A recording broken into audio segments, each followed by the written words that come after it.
First up to federal politics on the line is Senator Sarah Henderson. Senator, good morning. A very good morning to you, Mitch. Great to be with you. Well, first of all, how likely do you think it is that Geelong could be going into some sort of lockdown, or have we dodged a bullet? Has the lockdown in Melbourne come in quickly enough? Well, as always, Mitch, we are advised by the medical experts in terms of any decision that we make, very much led by the National Cabinet process and, of course, the Prime Minister. I think it is critical at this point that all residents in regional Victoria follow all of the hygiene and social distancing rules. There is, of course, the prospect that we may have further restrictions imposed if we have more cases. And I, over the weekend, urged anyone from Melbourne who is in breach of the rules, coming or thinking that they can sneak down here to their holiday house after the 8th of July, I have urged Melburnians not to do that, because we need to stay as COVID safe as possible, and we need to make sure that we're all doing everything we can in this together to flatten the curve and to stop this second wave. You called for those roadblocks to be set up around Easter time on the Great Ocean Road. Do you think we need that sort of approach again, or are people heeding the message? Well, I did call for roadblocks, and now, as you can see, this time around, there are roadblocks. So coming into Geelong on the Princess Highway, police have set up a roadblock where they are checking drivers, and there's also multiple roadblocks on the border as well, and we have got some very substantial support now from the ADF, the Defence Force, more than 200 people working from Defence to assist in the COVID response on the border, as well, of course, as more than some 800 Commonwealth staff are working with the Victorian Government to help with community engagement, door knocking, clinical staff undertaking testing, a huge response working in partnership with Victoria to make sure that we can do everything we can to flatten this curve and to minimise the second wave getting even worse. And it is serious, and we need to take this very seriously. What does this second wave say about the long term? How do we know if we go through restrictions again and come out of them that there won't be a third, fourth or fifth wave until we have a vaccine or some sort of medical cure? Well, until we have a vaccine, it is clear that we are going to have to live with the coronavirus, and we are going to have to adopt to a way of life so that we can minimise the prospects of this disease and this virus spreading. Obviously, a vaccine is critically important, but that could be 12 months or more away, Mitch. And of course, we still don't know as an absolute guarantee whether a vaccine is going to be available. So we just have to do everything we can to stop community transmission. That's the big difference between now and the first time around. Generally, a couple of months ago in Victoria, most of the transmission was by way of people coming in from overseas, and that's why the hotel quarantining was so important. And as you know, the Prime Minister has now announced a national inquiry into the hotel quarantining processes, because we've obviously had very serious breaches down in Victoria. But this time around, there is very substantial community transmission, and once it gets into the community, that's a very different challenge. So that's why at the moment, Mitch, we just have to do everything we can to minimise the spread of this terrible virus. And what does it say about the need for ongoing federal government support? I've heard Amanda Rishworth this morning talking about childcare, and I've seen that Libby Coker's putting up a campaign, don't cancel jobkeeperearly.com.au. So the opposition is clearly calling for some of these government initiatives to continue.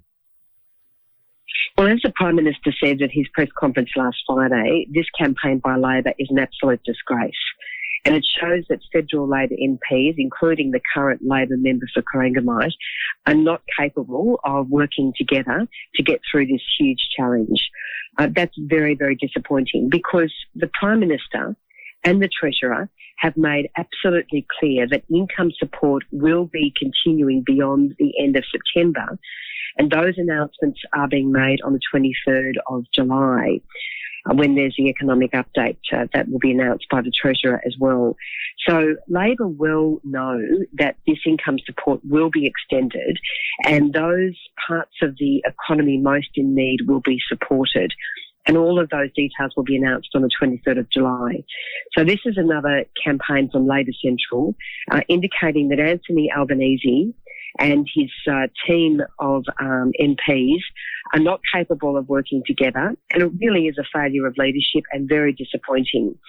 And I saw a tweet from Libby Coker last night, to which I responded, and frankly, she's spending more time in a factional war with John Setka and the CFMEU than anything else at the moment, given the union has asked her to pay back hundreds of thousands of dollars, and all of that is very concerning.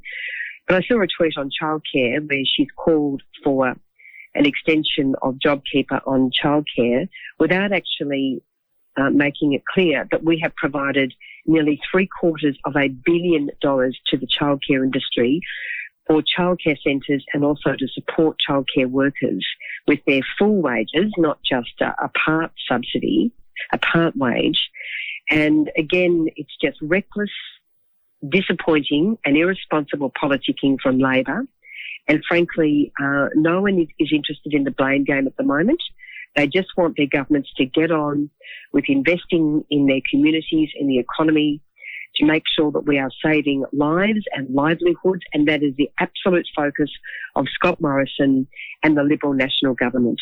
And just on that Setka issue, a lot of voters out there wouldn't understand what it all means, what the industrial left faction of the Labor Party means. Why should the average voter out there care about what sounds like just internal party machinations? Well, I think when we've seen the war, the factional war in Victoria, of course, we've seen some very serious allegations, which are more serious than just brand stacking, a number of weeks ago. And we've now seen the member for Corangamite, the Labor member for Corangamite, in a war with the CFMEU and John Setka over hundreds of thousands of dollars of union donations. Frankly, people are pretty unimpressed with that, Mitch. They want a member of parliament who's focused on them, not focused on the jockeying for position, jockeying for their faction and playing these factional games. It's absolutely toxic in the Labor Party in Victoria. It's a very good reason why, frankly, or one of many good reasons why Labor should not get any support at the next state or federal election, but an indication that this is a toxic disease in Victorian Labor, and we're now seeing it play out in Corangamite. Libby Coker might say she is focused on the voters, because I've seen in her comments, she says, I'm not commenting or not answering whether or not I have to pay back the money. My focus is on COVID-19. Well, I'm receiving so many calls and complaints into my office, and I have my Senate office in Geelong, as you know, just around the corner from your office in central Geelong, and I'm receiving a lot of calls from Corangamite constituents who are raising concerns with me that they cannot get responses from Libby Coker's office, that she is not focused on helping them. And I'm talking about people trying to get over the border because a relative is terminally ill. I'm talking about people needing to get into Australia. I'm talking about people not getting their support. I mean, there's a whole range of people in crisis at the moment.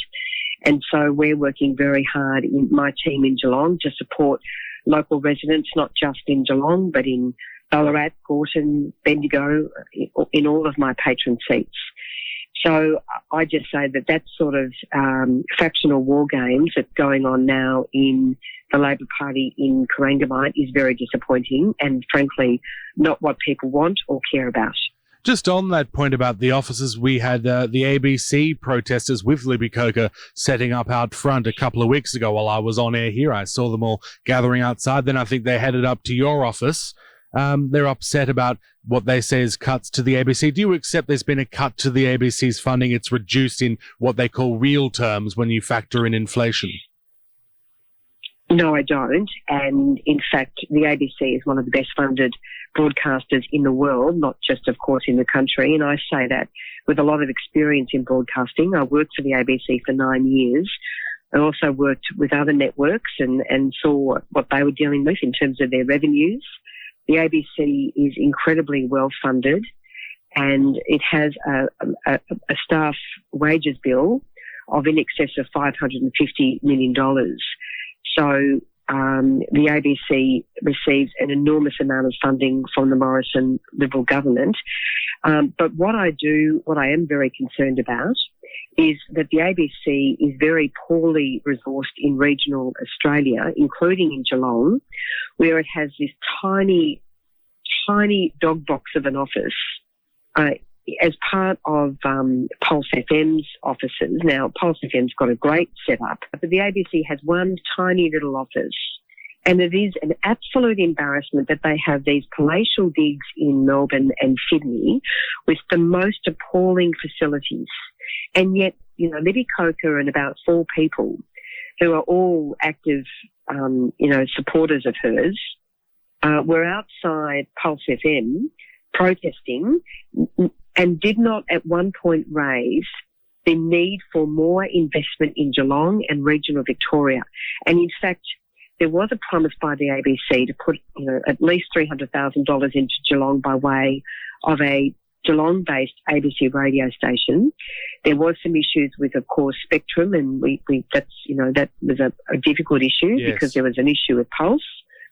But the ABC just took that money and turned it back on Geelong and walked away, and that is not good enough.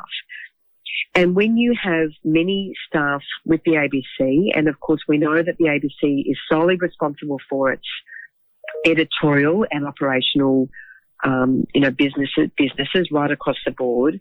But there are lots and lots of people in the ABC who are being paid full-time and working only part-time or not for their full-time wage. So I think the ABC has recognised that it can do a lot more to run a more efficient organisation and make some changes. But some of the changes it's made, like decide to get rid of the 7:45 news, that's very disappointing. That's completely unnecessary.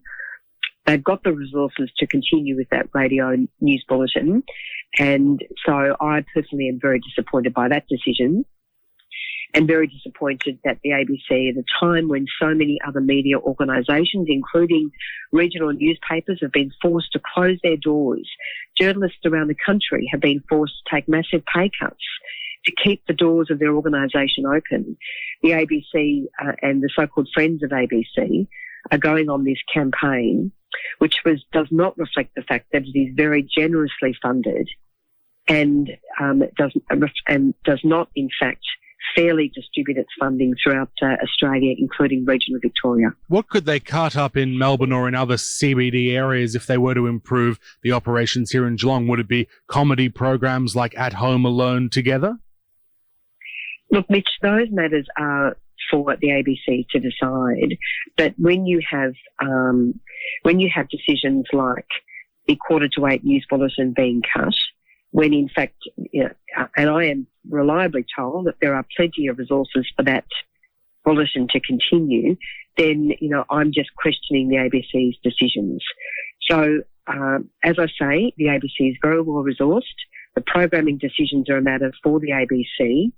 But I have mentioned this before. When I worked for the ABC, it took 3 people to record a voiceover. The sorts of fat that was in the organisation was just unacceptable. And I have worked for Channel 9, Channel 10, Channel 7 and National Indigenous TV. And where were the protesters when National Indigenous TV was so poorly funded? They were running an entire network with $14 million a year. So I clearly know a lot about this stuff and have a lot of history in broadcasting.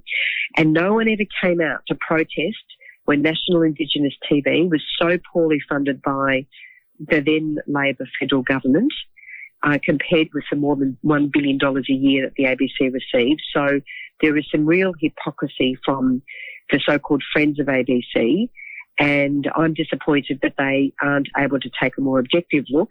But of course, as we know, Labor is just running a political campaign on this and nothing more. Now, how are the defence jobs? Whenever I talk about defence, we always hear about things like Land 400, etc., that didn't quite work out. How many jobs are being promised in terms of defence jobs for Geelong this time around? Well, I don't know why you're talking about Land 400 because for the last year, Mitch, We have proudly, of course, we made the election commitment, and we have proudly, when we were elected, we have proudly announced that we are delivering the most incredible defence project to Geelong, which is the production of the howitzer mobile protected fire vehicles. Now, that project has now been landed for Geelong. It is an incredible win. And just last week, we announced an extension of that project and a spend of another $2.3 billion over the longer term. Now, the first phase of the production of the howitzers involved 30 vehicles and up to 350 jobs. We don't know how many more jobs will be coming to Geelong and Victoria as a result of the extension of the howitzer program, because last week the Morrison government announced another regiment of howitzer vehicles would be produced. Now, that's roughly between 12 and 18 vehicles, as well as ammunition supply vehicles. So this is an incredible win for our region, for defence manufacturing, for vehicle manufacturing, in stark contrast to when Labor cancelled this project back in 2012. And while we saw Richard Marles and Libby Coker run this scare campaign on this project, this is now well and truly underway. The tender process is underway. The strategic program is being developed after the request for information process went out last year. So this is incredibly exciting for Geelong, for Victoria, and for, of course, our Australian defence industry.